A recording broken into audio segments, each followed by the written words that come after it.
예수님이 나사로를 되살리셨습니다. 단지 나사로를 불러내셔서가 아니라 죽음의 세력과 대결하셔서 죽음의 세력을 맞서심으로 된 일이었습니다. 되살아난 나사로는 그러나 손발이 천에 감겨 있고 얼굴은 수건에 싸매어 있었습니다. 그걸 풀어주어야 했었고요. 이게 무엇을 말해주는 세부 사항일까요? 죽음의 흔적이 아직 남아 있었다는 것입니다. 본격적인 부활이기보다는 부활의 전주곡과 같았다는 의미입니다. 그러면 온전한 부활은 어떻게 임할까요? 죽음의 세력이 완전히 심판받고서 이루어집니다. 이 국면이 요한계시록에 잘 나와 있고요. 요한계시록 20장과 21장에서 우리 한 구절씩 보겠습니다. 새 번역입니다. 그리고 사망과 지옥이 불바다에 던져졌습니다. 이 불바다가 둘째 사망입니다. 그들의 눈에서 모든 눈물을 닦아 주실 것이니 다시는 죽음이 없고 슬픔도 울부짖음도 고통도 없을 것이다. 이전 것들이 다 사라져 버렸기 때문이다. 아멘. 그러니까 사망의 권세가, 죽음의 힘이 심판받아 멸망합니다. 죽음이 죽임을 당하는 것입니다.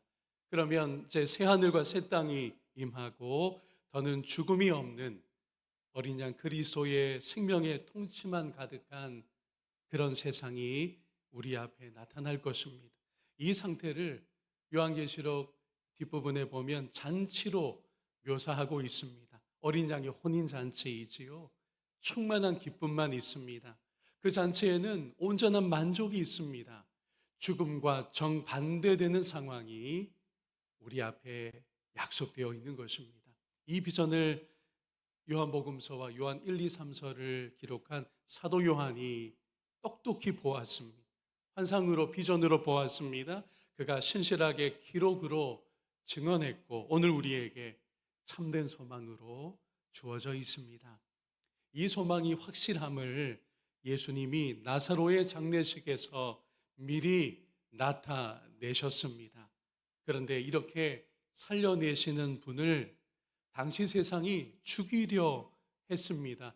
예수님을 없애려는 모의가 오늘 본문에서 본격적으로 드러납니다. 이 생각이 어떻게 만들어져 갔던 것인지 우리가 잘 짚어보아야 하겠는데요. 47절과 48절을 다시 보겠습니다.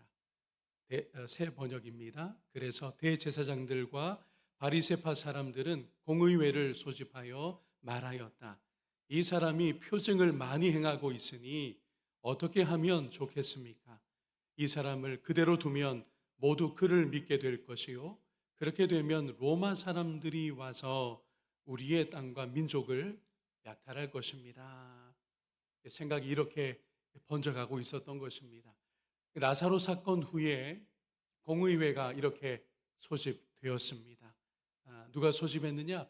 대제사장들과 바리새파 사람들이었습니다. 이들은 유대 지도자들입니다. 종교 권력을 쥐고 있습니다. 유대인 사회 최고 의결 기구인 산헤드린 공회의 주축이기도 했고요. 그리고 로마 제국은 그들에게 종교와 사회 영역을 주관하도록 재량권을 주었습니다. 로마 제국이 유대인들의 이 신앙, 종교까지는 직접 터치하지 않았습니다. 또 유대 사회도 더 간섭하려고 하지 않았거든요. 바로 이들 예루살렘 중심의 이 성전 세력, 유대 지도자들에게 상당 부분의 재량을 주었던 것입니다. 이 큰 틀 속에서 유대 사회가 유지되고 있었던 것이고요.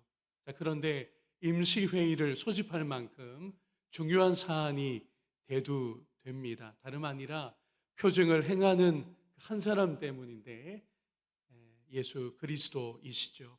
특히 그분의 최근 나사로 사건이 우려를 낳았습니다. 그래서 논의가 이런 흐름으로 진행이 되는데요. 정리를 해보았습니다. 예수가 나사로를 살리는 표징까지 행하니 그 다음 생각은요. 모든 사람이 그를 따를지도 모른다라는 거예요. 그렇게 되면 로마인들이 와서 우리 유대 사회를, 예루살렘을 짓밟게 될 것이다. 이게 그들의 생각의 흐름이었습니다.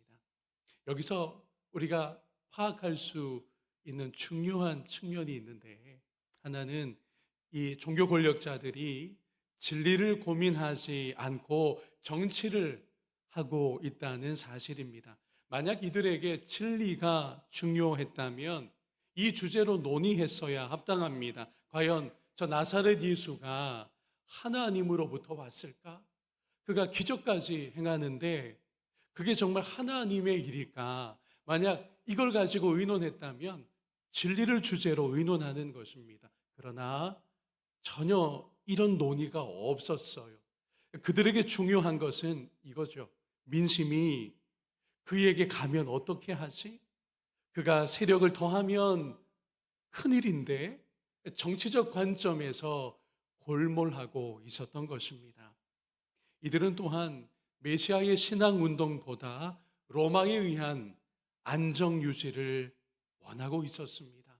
그들이 이방 세력이요, 하나님을 전혀 경외하지 않는 그런 제국이지만 자기들의 이득이 연결되어 있다 보니 로마에 의해서 그래도 안정적으로 유지되는 이 상황이 손상이 없었으면 하고 원했던 것입니다. 예수님을 사람들이 더 따르고 정말 세력이 된다면 로마에서 위험하게 보고, 저 유대 땅 요즘 심상치 않은데, 예수라는 인물 중심으로 세력이 커지고 있다는데, 이러면서 로마가 개입하여 완전히 이 유대 땅을 다스릴 거라고 하는 계산이 예루살렘 지도자들에게 있었던 것입니다. 자, 만약에 이런 상황까지 된다면 누구의 이익이 불안정해질까요? 다름 아니라 대제사장들과 바리새인들의 이익이 불안정해질 수 있었던 겁니다. 로마가 그렇게 세게 다스리기 시작하면 이들이 재량으로 지금껏 누리고 있는 그 종교 기득권, 그리고 유대 사회를 나름 다스릴 수 있는 이 권한이 간섭을 받게 되고 어쩌면 교체될 수도 있었던 것입니다. 이런 정치적인 의논이 그들 가운데 그래서 있었던 것이고요. 그래서 여러분, 당시에 우리 예수님의 위치, 예수님의 상황을 이렇게 우리가 이해할 수 있어요. 한편에는 예루살렘 성전을 기반으로 하는 누가 있었느냐 하면 종교 권력자들이 있었습니다. 다른 한편에는 그 외부로 큰 힘이 있었는데 그게 바로 로마 제국의 힘입니다. 로마가 큰 틀에서 통치하고 있었던 거예요. 그 사이에 한 분이 계셨는데 그분이 누구이시죠? 예수 그리스도이십니다. 예수님은 혼자이셨습니다. 혼자 감당하셨습니다. 정말 한 사람이었습니다. 그러나 한 사람 예수님 주위로 사람들이 계속 모여듭니다. 나사렛 예수에 대한 이 메시아 기대가 높아져 갑니다. 그리고 예수님으로부터 기적의 소문이 점점 퍼져 나갑니다. 한 분 예수 그리스도이십니다. 바로 이 지점을 가야바라는 인물이 파고듭니다. 49절과 50절을 다시 볼까요? 그 중에 한 사람, 그 해의 대제사장인 가야바가 그들에게 말하되 너희가 아무것도 알지 못하는도다. 한 사람이 백성을 위하여 죽어서 온 민족이 망하지 않게 되는 것이 너희에게 유익한 줄을 생각하지 아니하는도다 하였으니. 가야바는 이 종교 권력 가운데서도 힘 있는 집안 출신이었습니다. 그런 만큼 정치적인 계산이 빨랐어요. 뭐가 이 사람의 생각에서 결론처럼 나왔습니까? 지금 그렇게들 고민하고 있는데 로마 제국이 직접적으로 간섭할 것까지 염려하며 전전긍긍하고들 있는데, 아니 생각이 그렇게 더 뻗어나가질 못합니까? 한 사람이 백성을 위하여 죽기만 하면 해결됩니다. 그 한 사람 나사렛 예수만 죽이면 그러면 끝납니다. 이 계산을 왜 결론으로 내놓지를 못하는 겁니까? 이게 가야바의 주장이었습니다. 한마디로 예수를 희생양 삼자는 주장입니다. 예수만 제거하면 군중은 흩어질 것이요, 로마가 위험하게 보질 않을 것이며, 가야바를 비롯한 자기들은 계속 기득권을 유지할 수 있다라고 하는, 이제 정리가 해결이 딱 되는 것 같았습니다. 가야바가 예수님을 특히나 예의주시한다는 사실이 감지됩니다. 나사로의 기적이 워낙 컸기 때문에 그 기적이 게다가 어디서 벌어졌느냐, 그게 여러분 불과 3km 정도 떨어져 있는 예루살렘 가까운 곳이었고요. 그러다 보니 기적을 보고 들은 많은 유대인이 있다는 것이 금세 예루살렘 권력자들에게도 파악이 된 것입니다. 큰일이네 이거. 예수에게로 기우는 것 같은데, 생각보다 많은 유대인들이 예수의 이번 기적에 동요하고 있어. 그에게 자꾸 붙으려고 하는데 어떻게 하지? 이거를 가야바가 누구보다 예의주시했고 정치적인 해법을 공의회에서 내놓은 것입니다. 이렇게 가야바가 공의회에서 사내들인에서 선동에 가까운 정치적인 계산을 딱 내놓자 본문이 어떻게 기록하고 있느냐 하면, 예수님을 죽이려는 모의가 비로소 시작되었다라고 합니다. 53절을 읽을까요? 이날부터는 그들이 예수를 죽이려고 모의하니라. 여기까지 살펴보면서 우리가 마음에 두려는 것이 있습니다. 여러분, 우리 하나님께서 어떻게 일하시느냐에 관한 것인데요, 이러한 사람의 모의까지 사용하시는 하나님의 일하심을 우리가 주목하려고 합니다. 인간이 악한 계략을 도모할지라도 하나님의 주권에서 벗어날 수 없다라고 하는 걸 우리가 놓치지 않아야 될 것 같아요. 확인해 보겠습니다. 가야바가 계산하고 선동한 말이 사실은 하나님의 계획 가운데 있었다라고 하는 놀라운 해설이 본문 51절과 52절에 있어요. 같이 읽어봅니다. 이 말은 스스로 함이 아니요 그 해의 대제사장이므로 예수께서 그 민족을 위하시고 또 그 민족만 위할 뿐 아니라 흩어진 하나님의 자녀를 모아 하나가 되게 하기 위하여 죽으실 것을 미리 말함이러라. 아멘. 그러니까 가야바를 중심으로 그들이 정치적인 모의를 한 겁니다. 예수를 없애려고 결정하게 됐어요. 그런데 하나님이 그것을 선한 구원 계획에 사용하셔서 인류를 위한 대속의 죽음이 되게 하시는 것이다 라고 하는 설명인 것입니다. 그들은 한 사람을 죽여서 자기들의 기득권을 유지하려고 했지만, 하나님은 그 한 사람 예수를 인류 구원을 위하여 십자가에 달리게 하신 것입니다. 얼마나 놀라운 일인지 몰라요. 예수만 제거하면 돼. 그냥 그만 희생양 삼으면 아무 일도 없는 거야. 우리의 기득권도 안전할 거야. 여기까지가 그들의 계산이었고 정치적인 모의였잖아요. 하나님은 이스라엘뿐 아니라 온 인류의 구원을 위하여 자기 아들을 대속의 제물로 삼으려 하시는 선한 구원의 방향으로 그들의 악한 모의까지 사용하여 역사하시고 계셨던 것입니다. 사랑하는 여러분, 오늘 우리에게 지금껏 살펴본 내용이 어떤 적용점이 있는지 정리하고서 마치려고 합니다. 첫째는 이 공의회처럼 현실적인 계산을 할 때 이미 가짜 신앙이 되고 맙니다.